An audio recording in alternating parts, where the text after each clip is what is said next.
اور جب ہمارے فرشتے لوط کے پاس آئے تو وہ ان کے آنے سے غمناک اور تنگ دل ہوئے اور کہنے لگے کہ آج کا دن بڑی مشکل کا دن ہے۔ اور لوط کی قوم کے لوگ ان کے پاس بے تحاشا دوڑتے ہوئے آئے اور یہ لوگ پہلے ہی سے گندا کام کیا کرتے تھے۔ لوط نے کہا کہ اے قوم، یہ جو میری قوم کی لڑکیاں ہیں یہ تمہارے لیے جائز اور پاک ہیں، تو اللہ سے ڈرو اور میرے مہمانوں کے بارے میں میری آبرو نہ کھاؤ۔ کیا تم میں سے کوئی بھی شائستہ آدمی نہیں؟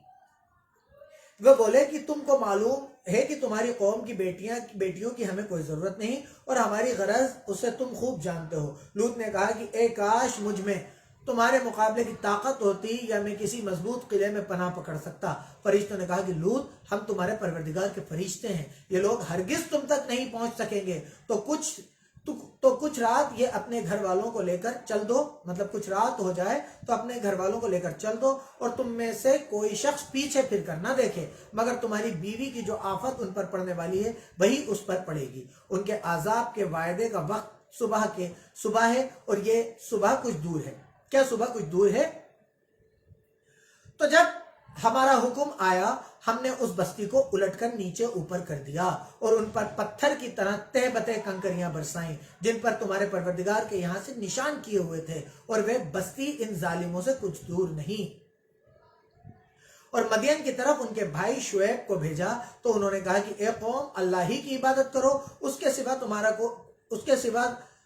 تمہارا کوئی معبود نہیں، اور ناپ تول میں کمی نہ کیا کرو۔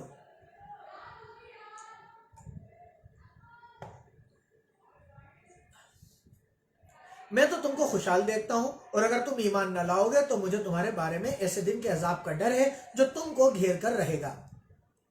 ناپ تول میں کمی کرنے کی اللہ تعالیٰ نے کئی جگہ حکم دیا ہے، کمی نہ کرنے کی، کہ ناپ تول پورا دو۔ آگے اللہ تعالیٰ فرمائے گا اور تولو تو جھکتا ہوا تولو، مطلب آپ چاہے سے تھوڑا سا زیادہ دو لیکن کم مت دو۔ اور قوم، ناپ تول انصاف کے ساتھ پورا کیا کرو، اور لوگوں کو ان کی چیزیں کم نہ دیا کرو، اور زمین میں خرابی نہ کرتے پھرو۔ اگر تم کو میرے کہنے کا یقین ہو تو اللہ کا دیا ہوا نفع ہی تمہارے لیے ہے، اور میں تمہارا نگہبان نہیں ہوں۔ انہوں نے کہا کہ شعیب، کیا تمہاری نماز تمہیں یہ سکھاتی ہے کہ جن کو ہمارے باپ دادا پوچھتے آئے ہیں ہم ان کو چھوڑ دیں، یا اپنے مال سے جو کام لینا چاہیں نہ لیں؟ تم بڑے نرم دل اور راست باز ہو۔ انہوں نے کہا کہ اے قوم، دیکھو تو اگر میں اپنے پروردگار کی طرف سے روشن دلیل پر ہوں اور اس نے اپنے یہاں سے مجھے نیک روزی دی ہو تو کیا میں ان کے خلاف کروں گا؟ اور میں نہیں چاہتا کہ جس بات سے میں تمہیں منع کروں خود میں اس کو کرنے لگوں۔ میں تو جہاں تک مجھ سے ہو سکے تمہارے معاملوں کی اصلاح چاہتا ہوں، اور اس بارے میں مجھے توفیق کا ملنا اللہ ہی کے فضل سے ہے۔